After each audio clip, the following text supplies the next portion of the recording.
Bienvenidos a esta nueva edición de Cerrando las Puertas al Enemigo, segmento que se emite dentro del programa Abba Padre. Estamos viendo la primera puerta.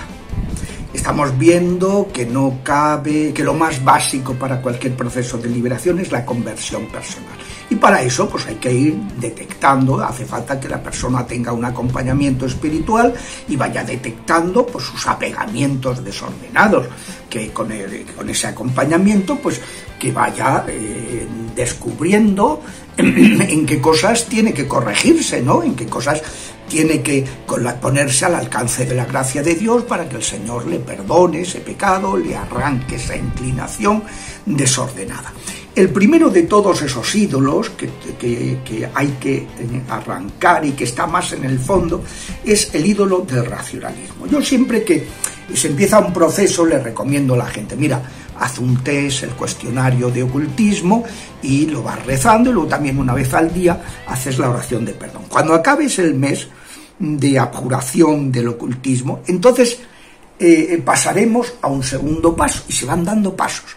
Y el último de los pasos que se da es el de la abjuración del racionalismo. ¿Por qué? Porque el racionalismo, que es una manera de soberbia espiritual, es algo muy profundo y que requiere ya una cierta madurez interior para poderlo enfrentar, ¿no? Pues es el ídolo más difícil de derribar y más importante combatir, la soberbia. La racionalidad es un don de Dios. San Juan Pablo II dice en su encíclica Fides et Ratio que la fe y la razón son las dos alas que cuenta el ser humano para elevarse a la contemplación de las cosas de Dios. Por tanto, pues es algo súper positivo, ¿no? Y la racionalidad. Pero una cosa es la racionalidad y otra cosa es el racionalismo. Ese modo de soberbia espiritual, de vanidad espiritual, que tiene muchas modalidades y que trata de abarcar la infinitud de Dios en nuestra limitada inteligencia y que se queja, se revela ante lo que no entiende, ante lo que no controla.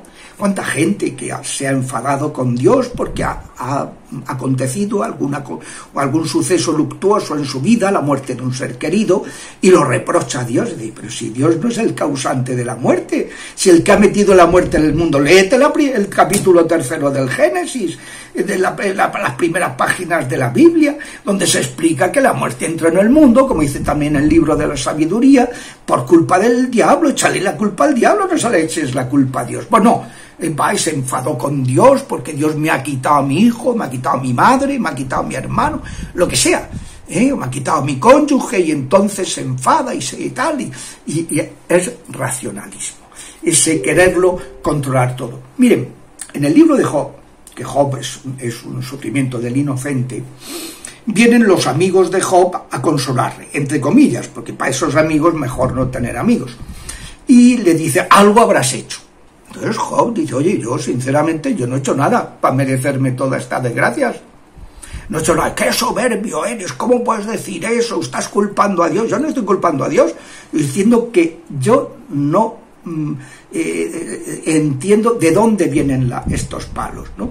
Bueno, va pasando el libro, va viendo una serie de diálogos a lo largo del libro y el capítulo 42, Dios reprenderá a los amigos de Job por haberle inculpado de lo que él no tenía ninguna culpa, porque como se muestra en el capítulo primero y el capítulo segundo, es el mismísimo Satanás el que ataca a Job diciendo que Job es bueno porque siempre han ido bien las cosas, que Dios le deje ocasionarle algunas desgracias y verá cómo se rebela contra Dios. Y el Señor dice, vale, pero no lo toques a él en el primer capítulo, y en el segundo, vale, pero no lo mates. Sí, lo puedes tocar a él, pero no lo mates, ¿no?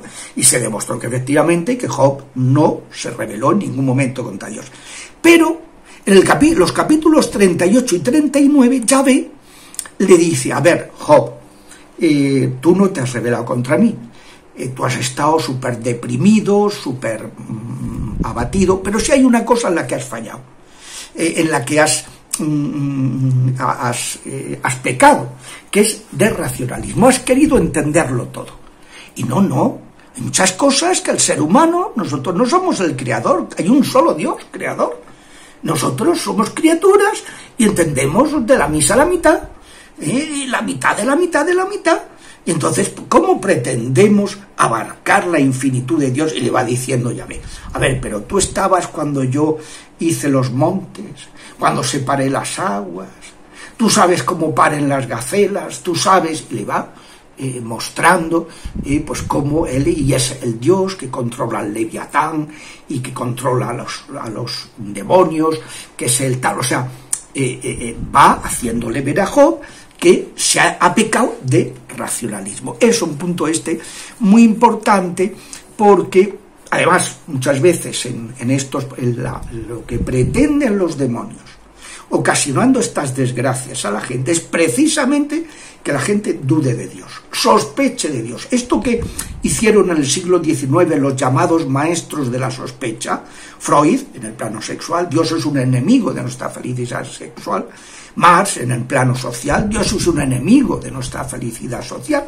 y Nietzsche en el plano de la autorrealización personal, pues esto que proponen los maestros de la sospecha, no, Dios es un enemigo de nuestra felicidad, mentira, es lo que le dijo Satanás a Adán y Eva, no, es que Dios no quiere que seáis felices y por eso os ha prohibido que decidáis lo que es el bien y el mal, que comáis, ¿verdad?, del fruto del árbol de la ciencia del bien y del mal. Y claro, es que nosotros es lo único que no podemos hacer. Nosotros no hemos creado el mundo, nos tenemos que aceptar lo que es bueno y lo que es malo. Y bueno, pues ahí está ese ídolo del racionalismo que tenemos que quitar de nuestras manos, ¿no? Quitar de nuestras vidas, porque si no, pues lo pasamos mal. En el fondo, fíjense, cuando Jesucristo dice que hay todos los pecados se pueden perdonar, pero hay uno que ese no tiene remedio, que el pecado contra el Espíritu Santo, que es la soberbia. Es pensar que yo me puedo salvar con mis propias fuerzas. En el fondo es el pelagianismo. No necesitamos ningún salvador, decía el monje Pelagio. Y no sé para qué era monje, pero bueno, en el siglo IV. Yo me salvo por mis propias fuerzas. Yo no necesito a Dios. Un pecado contra el Espíritu Santo, la presunción. Una soberbia, ¿no?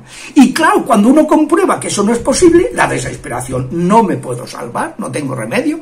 No, hijo, no, es todo lo contrario, lo que tienes que hacer es acudir al único que te puede salvar, a Jesucristo. Dios es salud, ¿no? Entonces, pues eso, esa bipolaridad está muy presente en las teosofías orientales. Pero esto vamos a detenernos un poquito más despacio en la próxima clase, si Dios quiere. Hasta la semana que viene. Y que Dios los bendiga.